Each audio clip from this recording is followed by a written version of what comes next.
नमस्कार, आप देख रहे हैं प्राइम न्यूज और मैं हूं आपके साथ मोनिका गुप्ता। उत्तराखंड प्राइम में आपको दिखाएंगे उत्तराखंड की तमाम अहम और बड़ी खबरें। उत्तराखंड के मुख्यमंत्री त्रिवेंद्र सिंह रावत आज डोईवाला जिले पहुंचे। यहां उन्होंने शुगर मिल के नए पेराई सत्र का उद्घाटन किया। इस दौरान सीएम त्रिवेंद्र सिंह रावत, आपको बता दें कि उनके साथ विधानसभा अध्यक्ष प्रेमचंद्र अग्रवाल और साथ ही साथ कई लोग मौजूद रहे। वहीं गन्ना किसानों ने सीएम रावत को शॉल उड़ाकर सम्मानित किया और गन्ना किसानों ने शुगर मिल फिर से शुरू होने के चलते खुशी जाहिर की है और सीएम रावत का शुक्रिया अदा किया।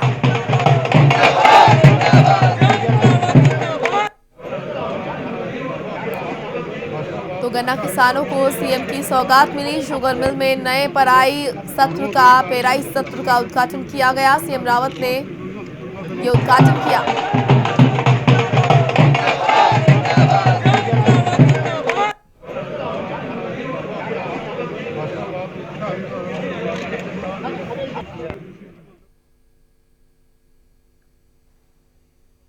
तो वहीं बीजेपी के प्रदेश अध्यक्ष बंशीधर भगत दिल्ली का अपना दौरा पूरा करके देहरादून की तरफ पहुंचे, जिसके बाद उन्होंने जानकारी दी कि बीजेपी के प्रदेश प्रभारी दुष्यंत कुमार गौतम और यहां पर सह प्रभारी रेखा वर्मा उत्तराखंड का दौरा करने वाले हैं। इनका ये दौरा अगली 28 और 29 नवंबर तक रहेगा। इस दौरान ये दुष्यंत कुमार गौतम और रेखा वर्मा प्रदेश में कार्यकर्ताओं के साथ मुलाकात करेंगे। वहीं पार्टी के पदाधिकारियों के साथ मीटिंग भी करेंगे। इसके साथ ही प्रदेश अध्यक्ष बंशीधर भगत ने बताया कि आने वाले कुछ दिनों के बाद पार्टी उत्तराखंड प्रवास कार्यक्रम की समीक्षा करेगी और आगे की रणनीति भी तय की जाएगी।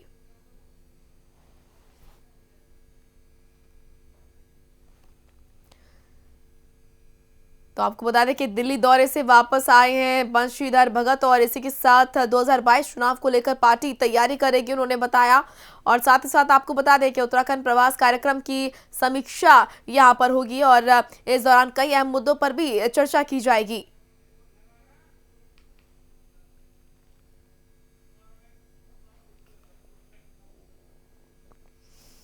तो उत्तराखंड प्रवास कार्यक्रम की होगी समीक्षा। और आपको बता दें कि दिल्ली दौरे से वापस आए बंशीधर भगत ने तमाम जानकारी दी। उन्होंने कहा कि ये बैठक होगी 2022 चुनाव को लेकर पार्टी तैयारी जो है वो लगातार कर रही है और किसी तरह की कोई कमी ना रहे और जन जन तक जो योजनाएं हैं उनका लाभ पहुंचे, ये लगातार प्रयास रहे हैं और सरकार इसको लेकर लगातार प्रयासरत है और यही प्राथमिकता हमारी रहती है। प्रभारी दुष्यंत गौतम जी और सह प्रभारी जी दोनों आ रहे हैं और उनके 2 दिन का प्रवास है। 2 दिन में वो पहले दिन तो सब कार्यकर्ताओं की टोल लेंगे, सबसे मिलेंगे, उनकी बातचीत करेंगे, उनको जानने का प्रयास करेंगे। दूसरे दिन फिर 5, 6, 7 को जो माननीय राष्ट्रीय अध्यक्ष जी का प्रोग्राम है उस प्रोग्राम की समीक्षा बैठक करेंगे। कैसा हो रहा है, क्या हो रहा है, किस तरीके से कर रहे हैं, तो उस कार्यक्रम को करेंगे और परसों दोपहर 3 बजे करीब निकल जाएंगे। वहीं अब उत्तराखंड में सभी जिलों में सरकारी कामकाज और लेन देन चुटकियों में होगा। इसके लिए सभी जिलों को डिजिटलाइज्ड किया जाएगा। मुख्य सचिव ओम प्रकाश ने सभी जिलाधिकारियों को ये काम जल्द से जल्द पूरा करने के निर्देश दिए हैं। आपको बता दें कि अल्मोड़ा जिले को 31 मार्च 2021 तक मिशन मोड में 100% डिजिटलाइज्ड किया जाएगा। सरकार प्रदेश को जल्द से जल्द डिजिटलाइज मोड में लाने की कवायद में जुटी हुई है। ऐसा हुआ तो सरकारी कामकाज की सूरत बदलना तय है। मुख्य सचिव ने वीडियो कॉन्फ्रेंसिंग के जरिए जिलाधिकारियों को डिजिटलाइजेशन अभियान को प्राथमिकता देने के निर्देश भी दिए हैं। इसमें ऊर्जा, आवास और पेयजल के बिलों के भुगतान डिजिटल मोड में करने के लिए तेजी से काम करने के निर्देश दिए हैं। साथ ही साथ आदेश दिया कि बिजली और पानी के बिलों में QR कोड लगाकर भेजा जाए ताकि उपभोक्ताओं को डिजिटल भुगतान में आसानी हो सके। तो सरकारी कामकाज को डिजिटलाइज्ड करने की कवायद जो है वो तेज हो चुकी है। The colleagues, Uttarakhand minister who tested positive is admitted to Trivendra Singh Rawat. तो आपको बता दें कि लगातार डिजिटलाइजेशन करने की यहाँ पर कवायद जो है तेज हो चुकी है और इसी के तहत लगातार ये निर्देश दिए जा रहे हैं कि हर वो कदम उठाया जाए जिससे कि डिजिटलाइजेशन को बढ़ावा मिले। देश के कई राज्यों में चल रहे किसान बिल का विरोध उत्तराखंड के रुड़की जिले में भी नजर आ रहा है। यहाँ किसानों ने नेशनल हाईवे 58 पर जाम लगा दिया। इस दौरान बड़ी संख्या में किसान इकट्ठा हो गए। वहीं हालात को देखते हुए बड़ी मात्रा में पुलिस बल को भी तैनात किया गया। आपको बता दें कि इस बीच किसानों ने नारेबाजी करते हुए सरकार पर तमाम तरह के आरोप भी लगाए और आपको बता दें कि यहां पर किसानों का शोषण करने का किसानों ने आरोप लगाया और किसानों ने साफ तौर पर यह कहा कि केंद्र सरकार ने ये जो बिल पास किया है ये किसान विरोधी है और इसको कतई बर्दाश्त नहीं किया जाएगा। इसके लिए हम लगातार लड़ाई लड़ेंगे। तो वहीं किसान जो है आर्या पार की लड़ाई के मूड में नजर आ रहे हैं और किसानों का शोषण करने का यहां पर किसानों ने आरोप भी लगाया है। किसानों ने चक्का जाम किया। NH 58 का ये नजारा आप देख रहे हैं।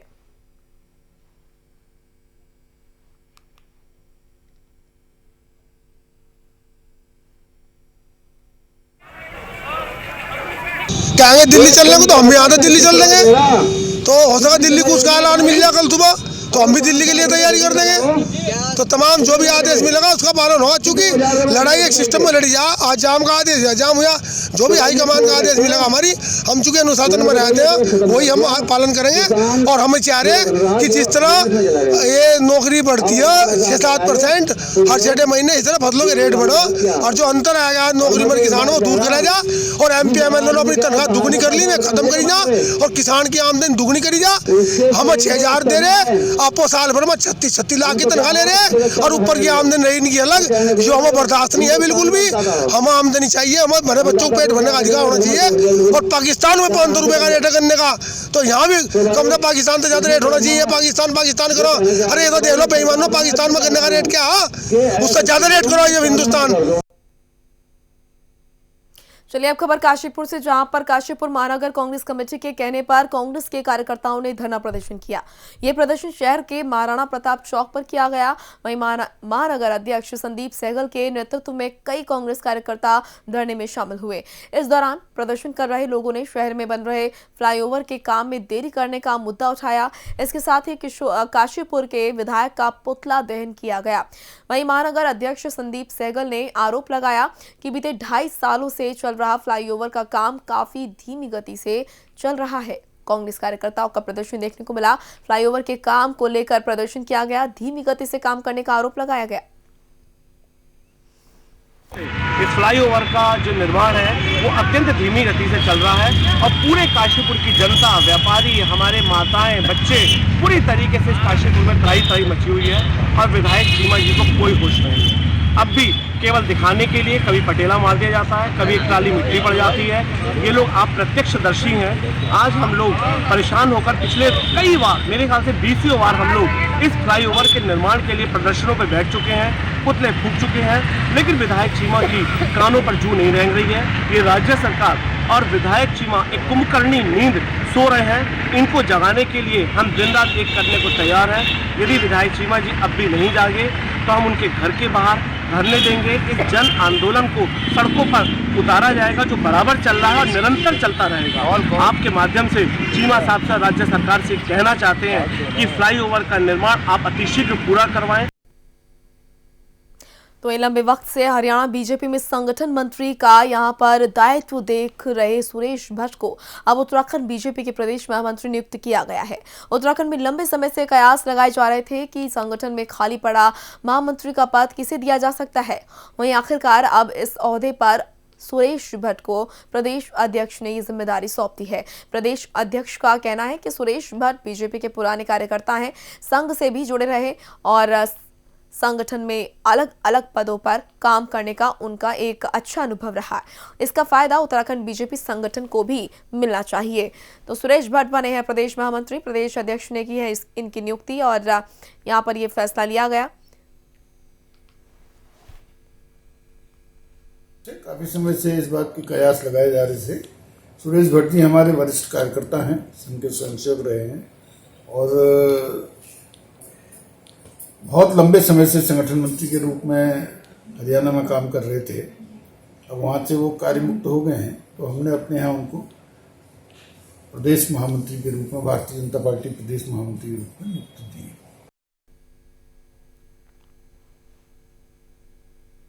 तो वहीं उत्तराखंड में जल्द ही बीजेपी एक राष्ट्र नेतृत्व का दौरा होने वाला है। वहीं बीजेपी की माने तो ये दौरा 2022 के चुनाव को लेकर होने वाला है, जबकि कांग्रेस का दावा है कि बीजेपी अंतर्कलह को सुलझाने के लिए दौरा कर रही है।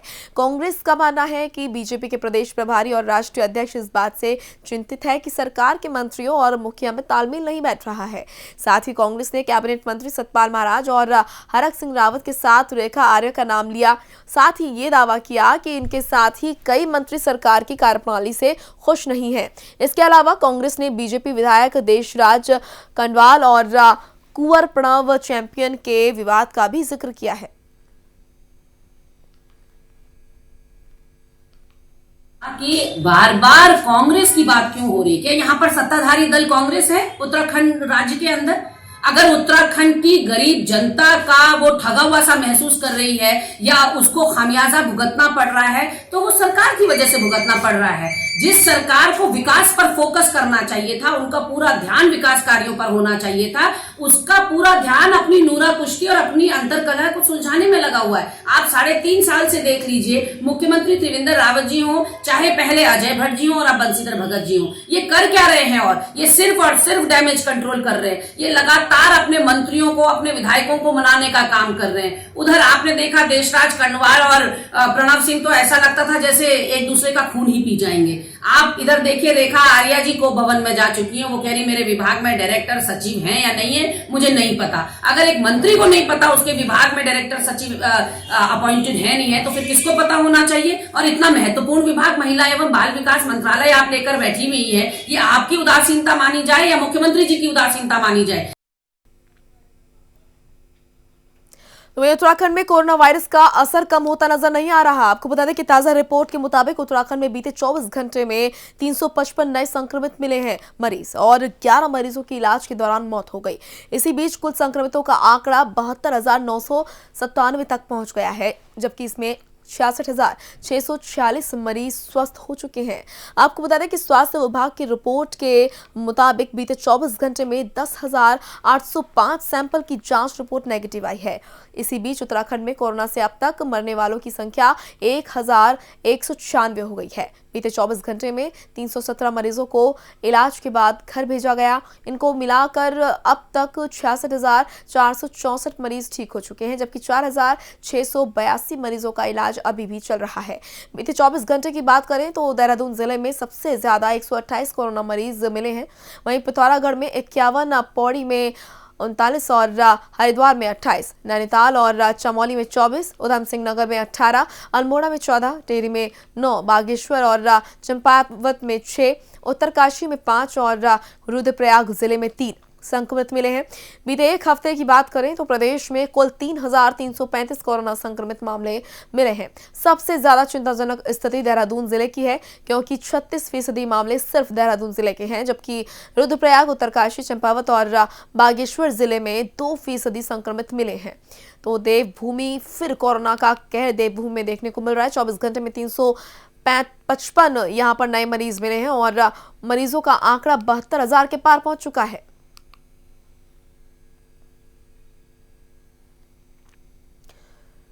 ये ताजा आंकड़े बताते हैं कि देवभूमि उत्तराखंड में कोरोना का कहर लगातार बढ़ रहा है, संक्रमण लगातार फैल रहा है और मृत्यु दर भी लगातार यहां पर बढ़ रही है। तो ऐसे में ये चिंता का विषय, स्थिति लगातार बिगड़ रही है। बहुत जरूरी हो जाता है कि स्थिति को काबू में लाया जाए और स्थिर किया जाए। ऐसे में बहुत जरूरी है कि यहाँ पर सरकार की तरफ से सख्त कदम उठाए जाएं, जिससे कि संक्रमण को रोका जा सके।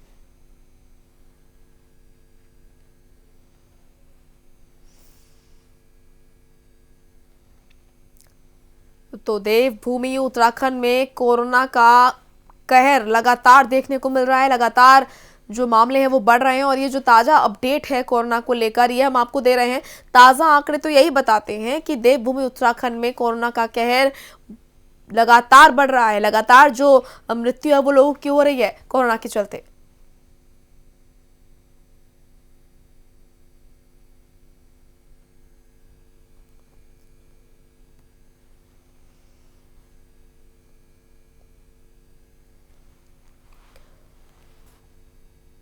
वहीं उत्तराखंड में बढ़ते कोरोना के केस के मद्देनजर सरकार ने अहम फैसला लिया है। पहले प्रदेश सरकार ने दिल्ली या एनसीआर से आने वाले लोगों का कोरोना टेस्ट जरूरी किया और अब राज्य में आने वाले लोगों के लिए ऑनलाइन आवेदन को फिर से अनिवार्य कर दिया गया है। दरअसल उत्तराखंड में हर रोज लगभग 500 के करीब कोरोना के मरीज आ रहे हैं। ऐसे में राज्य के बॉर्डर पर टेस्टिंग शुरू की गई है।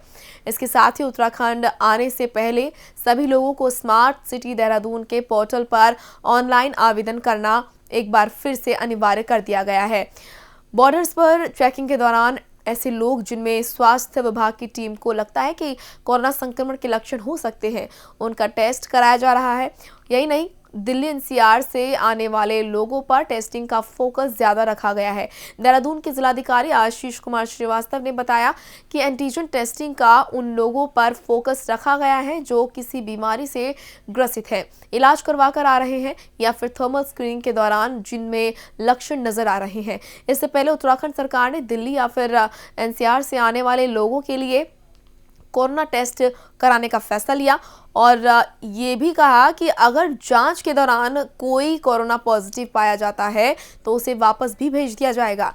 वहीं प्रदेश सरकार का कहना है कि दिल्ली एनसीआर से आने वाले लोगों के लिए देहरादून के एयरपोर्ट, बस स्टेशन और रेलवे स्टेशन पर सभी यात्रियों का कोरोना टेस्ट फिर से कराया जाएगा और अगर कोई पॉजिटिव मिलता है तो वहीं से उसे वापस भेज दिया जाएगा। तो कोरोना को लेकर सरकार सख्त होती हुई नजर आ रही है। दिल्ली एनसीआर से आने वालों का टेस्ट होगा, रेलवे स्टेशन, बस स्टैंड और एयरपोर्ट पर टेस्ट होगा। ऑनलाइन आवेदन करना फिर से अनिवार्य कर दिया गया है। तो सरकार जो है वो सतर्क हो गई है कोविड-19 को लेकर और प्रदेश में मामले ना बढ़े, संक्रमण ना फैले, इसको लेकर अब ये बड़ा कदम उठाया गया।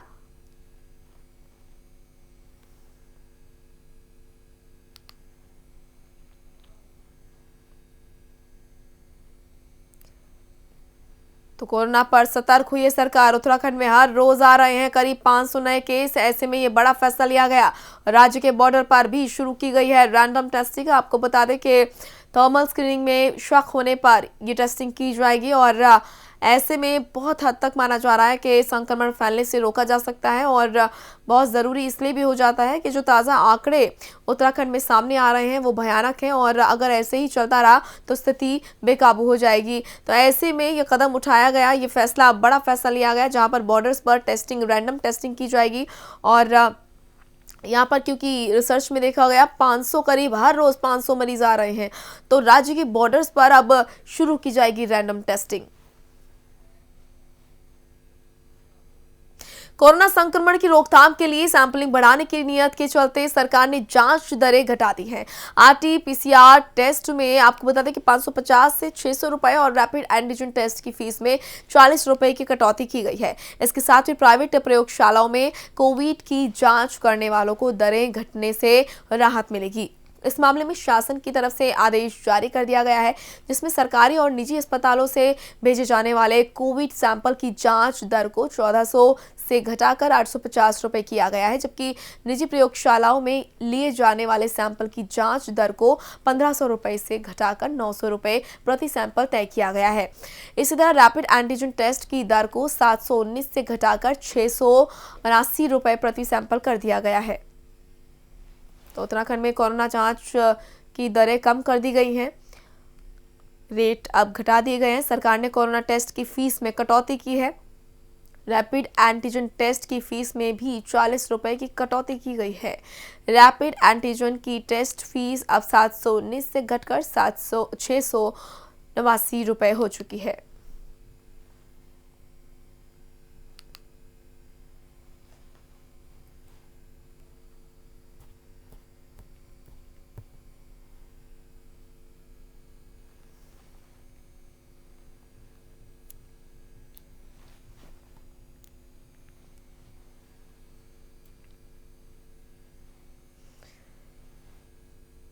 तो उत्तराखंड में कोरोना जांच दरें कम कर दी गई हैं। आपको बता दें कि अब सस्ते में होगा कोरोना टेस्ट और ये फैसला इसीलिए किया गया ताकि ज़्यादा से ज़्यादा लोग अपना कोरोना टेस्ट करा सकें और आपको बता दें कि रेट में किस तरीके से कटौती की गई है, कितनी कटौती की गई है, इस बात की आपको जानकारी दे देते हैं। उत्तराखंड सरकार ने कोरोना टेस्ट की फीस में कटौती की है और RT-PCR टेस्ट में 550 रुपये से लेकर 600 रुपये तक की कटौती की गई है। साथ ही रैपिड एंटीजन टेस्ट की फीस में भी 40 रुपये की कटौती की गई है। तो ये बड़ी जानकारी आप तक पहुंचा रहे हैं कि देवभूमि उत्तराखंड में अब कोरोना टेस्ट जो है वो सस्ता होगा और रैपिड एंटीजन टेस्ट में भी फीस की कटौती की गई है और यहाँ पर जो रेट है उसमें कमी की गई है। तो ऐसे में अब ज़्यादा से ज़्यादा लोग टेस्ट करा सकें, इसके लिए ये बड़ा फैसला लिया गया। उधम सिंह नगर के गदरपुर इलाके में आपको बता दें कि गूलर भोज हरिपुरा बौर जलाशय में हादसा हो गया। यह हादसे नाव पलटने से हुआ है। वहीं हादसे में एक महिला की मौत हो गई। बताया जा रहा है कि नाव ओवरलोडिंग की वजह से पलटी है और नाव चालक सोहन लाल ने बताया कि नाव में लगभग 20 लोग सवार थे और 2 मोटरसाइकिल भी रखी हुई थी। नाव से बौर जलाशय पार किया जा रहा था। जैसे ही नाव आधे रास्ते में पहुंची तो नाव ओवरलोड की वजह से बेकाबू होकर पलट गई, जिससे नाव में सवार सभी पानी में डूबने लगे और जैसे ही नाव डूबने की खबर आसपास के लोगों को लगी तो उन्होंने राहत और बचाव कार्य शुरू किया और कुछ लोगों को बचा लिया। वहीं कुछ लोग अपने आप पानी से बाहर आ गए, लेकिन नाव में सवार अंजलि नाम की एक महिला की मौत पानी में डूबकर हो गई। खबर मिलने पर यहाँ पर गुलर भोज चौकी सहित गदरपुर थाने की पुलिस भी मौके पर पहुंची और साथ ही आपको बता दें कि महिला के शव को पानी से बाहर निकाल लिया गया है और यहाँ पर जो तमाम लोग हैं उनको अस्पताल में भर्ती कराया गया है जिनकी स्थिति बिगड़ी है और ऐसे में उनका इलाज जारी है। अभी जब से हमने होश संभाला है पहली बार ऐसी घटना हुई है और इसमें जो नाव चालक तो अपनी तरीके से पूरा ठीक प्रकार से चला के ला रहे थे, लेकिन कुछ ग्रामीणों की अपनी मनमानी भी चल जाती है जिस कारण से वो लकड़ी वगैरह इसमें ज़बरदस्ती भर लेते हैं। भरने के बाद अब वो डिसबैलेंस होने से ये अचानक एक हादसे के तौर पे ऐसा हो गया, वैसा ऐसा कभी हुआ नहीं। और झूला पुल की रही बात तो एक पूरा झूला पुल जो है वो प्रस्तावित किया गया था, उसके लिए जगह चिन्हित की गई थी वो कट साइड में। ये यहाँ से और पार के लिए झूला पुल काफ़ी लंबा पुल है तो ये संभव लगभग वैसे नहीं है। बाकी ग्रामीणों की सुविधा हेतु उधर रैंप से एक रास्ता निकाल दिया गया है अंदर जाने के लिए। बाकी ये थोड़ा बहुत जल्दबाजी के चक्कर में हादसा पहली बार ऐसा हुआ है।